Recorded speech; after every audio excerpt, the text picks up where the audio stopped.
কচু পাতা দেখেছেন নিশ্চয়ই, উপরটা সবুজ কিন্তু ভেতরটা চুলকানিতে ভরা।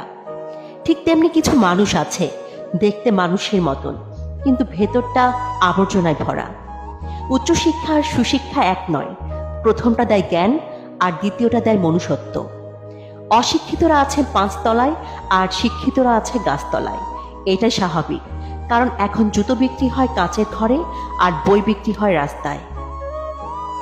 একটা ফ্যামিলিতে ফ্যামিলি পলিটিক্স থাকে, আর সেই পলিটিক্সে যে কোনো একজন সন্তানকে ফাঁসানো হয়, আর সেই সন্তানটি থাকে ফ্যামিলির সবচাইতে বেশি দায়িত্ব কাঁধে নেওয়া সন্তান, হোক সে মেয়ে কিংবা ছেলে। অর্থলোভী নারী আর নারীলোভী পুরুষ কখনো সুখী হতে পারে না। টাকা থাকলে ভুলও ক্ষমা হয়, আর না থাকলে নীরবতাও অপরাধ।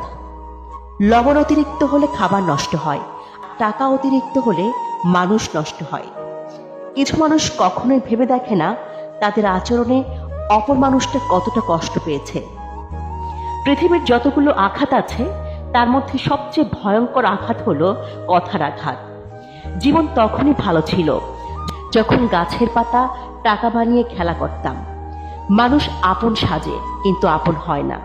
বারবার শিক্ষা পাচ্ছি, তবুও শিক্ষা হয় না। মানুষ যেদিন সত্যিকারের মানুষ হবে, সেদিন অন্যের ভুল ধরার আগে নিজের ভুল ধরতে শিখবে। কিছু মানুষ সাপের চেয়েও বিষাক্ত, কারণ সাপকে দূর থেকে চেনা যায়, কিন্তু বিষাক্ত মানুষকে পাশে থেকেও চেনা যায় না।